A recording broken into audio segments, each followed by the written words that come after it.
Praise the lord. సమస్తమునకు క్షేమాధారమైన యేసుక్రీస్తు పరిశుద్ధ దివ్యనామములో మీకును మీ ఇంటి వారికి కలిగిన సమస్తమునకు క్షేమాభివృద్ధి కలుగునుగాక. మీకు పునరుత్థానపు శుభములు కలుగునుగాక. ఈ దినపు యేసయ్య జీవపు మాట ప్రసంగి గ్రంథం 8వ అధ్యాయం 12వ వాక్య భాగం. ఆయన సన్నిధికి భయపడువారు క్షేమముగా ఉందురు. యేసయ్య ప్రార్థనా మందిరములో నాటబడి ఆయన మందిరమును ప్రేమించుచు ఆయన మందిర ఆవరణములను చూడవలని ఆశ కలిగి ఆయన మందిర ద్వారమునొద్ద ఉండుట ఇష్టముగా భావించి ఆయన మందిర ఆవరణములో ఒక్క దినము గడుపుట 1000 దినముల కంటే శ్రేష్టమని యోచించి ఆయన మందిరమునందు నివసించువారు ధన్యులని ఎంచి ఆయన మందిరములో నాటబడి వర్ధిల్లుచు ఉన్న యేసయ్య పునరుత్థానపు సాక్షులుగా నిలిచి ఉన్నవారలారా, పాపాత్ములు 100 మారులు దుష్కార్యము చేసి దీర్ఘాయుష్మంతులైనను దేవునియందు భయభక్తులు కలిగి ఆయన సన్నిధికి భయపడువారు మాత్రమే క్షేమముగా ఉందురు. భక్తిహీనులు దేవుని సన్నిధికి భయపడరు గనుక వారికి క్షేమము కలగదు అని వారు నీడ వంటి దీర్ఘాయువును పొందకపోదురు అని లేఖనములు సెలవిచ్చుచున్నవి. యేసయ్య మనకు క్షేమాధారమై ఉన్నాడు.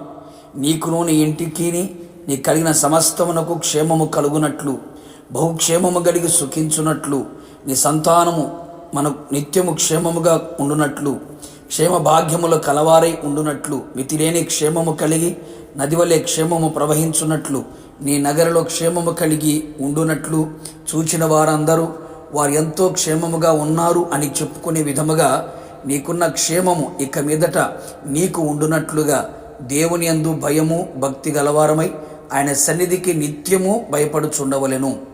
క్షేమము లేకయే ఉన్నవా? క్షేమము నీ జీవితములో గతించిపోవచ్చున్నదా? నా దేవుని ప్రియులారా, ఆయన సన్నిధికి భయపడి వణుకుదుము. ఆయన సన్నిధిలో నిలిచి ఉండుట గొప్ప భాగ్యము కదా. అనేకులు ఆయన సన్నిధికి దూరమైపోవచ్చున్నారు. ఆయన సన్నిధికి రాక నిర్లక్ష్యము కనబరుచుచున్నారు. అపవాది ఆయన సన్నిధికి రానివ్వకుండా పలు ఆటంకాలు అవరోధములు కలుగు చేయుచుండగా అపవాది ఆగడాలకు అంతమైపోవచ్చున్నారు.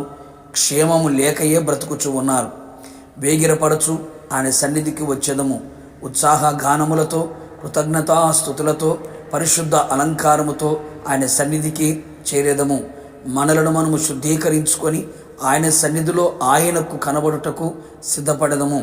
ఆయన సన్నిధికి భయపడి ఆయన సన్నిధిలో నడుచుచు నిందారహితులమై ఉందము.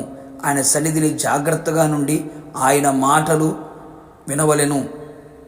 ఆయన సన్నిధికి మనం భయపడుచు ఆయన సన్నిధిలో నిలిచిన ఎడల మన ప్రాణమునకు ఆత్మకును శరీరమునకు క్షేమము విస్తరింపచేయును కదా. ఆయన సన్నిధిని సంపూర్ణ సంతోషమును పొందేదము కదా. మన ప్రార్థనలన్నీ అంగీకరించబడును. ఆయన సన్నిధిని సంతోషముతో ఉల్లసింపచేయును. ఆయన సన్నిధిని మన అతిక్రమలు ఒప్పుకొని ఎడల ఆయన మన పాపము దోషమును పరిహరించును. ఆయన సన్నిధిలో మనము అన్ని విధములుగా క్షేమము పొందే అనుభవాలు ఎన్నెన్నో కలవు. కావున ఆయన సన్నిధిని ఎల్లప్పుడూ నిలిచి ఉందము. ఆయన సన్నిధికి ఎల్లప్పుడూ భయపడదుము. ఆయన సన్నిధిలో ఆయన ఎదుట సిద్ధపడి కనపడేదము. నిశ్చయముగా ఆర్భాటముతో ప్రధాన దూత శబ్దముతో దేవుని బోరతో మధ్యాకాశములకి ప్రభు వచ్చినప్పుడు ఆయనను ఎదుర్కొని ఆయన ఎదుట మహిమగల సంఘముగా కనపడేదము. యుగయుగములు ఆయన సన్నిధిలో మనం నిలిచి ఉండేదము. ప్రార్థన. మమ్మల్ని మిక్కిలిగా ప్రేమించిన ప్రియ పరలోకపు తండ్రి, నీ పరిశుద్ధమైన పాదములకి కృతజ్ఞతాస్తుతులు చెల్లించుచున్నాం. మా ఆయుష్కాలమును పెంచారు, దీర్ఘాయువును కలుగు చేశారు, క్షేమమును అనుగ్రహించారు. అందును బట్టి మీకు స్తోత్రాలు. మరొక దినమును చూచున్నట్లుగా మీ పాద సన్నిధిలో గడుపునట్లుగా మీరు సహాయం చేశారు ప్రభా, మీకు స్తోత్రం. ఎల్లప్పుడూ తండ్రి మీ సన్నిధికి భయపడుతూ నేందు భయభక్తులు కలిగి క్షేమము పొందుకున్నట్లుగా మీరు కృపదయించమని ప్రార్థిస్తున్నాం. ఎవరు భక్తిహీనులుగా ఉండకుండానట్లు, క్షేమము లేకయే బ్రతకకుండానట్లు, క్షేమము కలిగి ఉండునట్లుగా ఇక మీదట నీ ప్రజలందరూ మీ బిడ్డలందరూ కూడా నీ సన్నిధికి భయపడుతూ నీ సన్నిధిలో ఎల్లప్పుడూ నిలిచి ఉండే భాగ్యమును దయచేయమని, క్షేమాధారమై ఉన్న యేసయ్య మీ క్షేమ భాగ్యములతో నింపమని యేసు నామములో అడిగి పొందుకొని ఉన్నాము తండ్రి. ఆమెన్.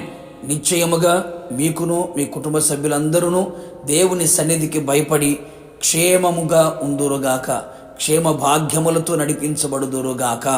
God bless you.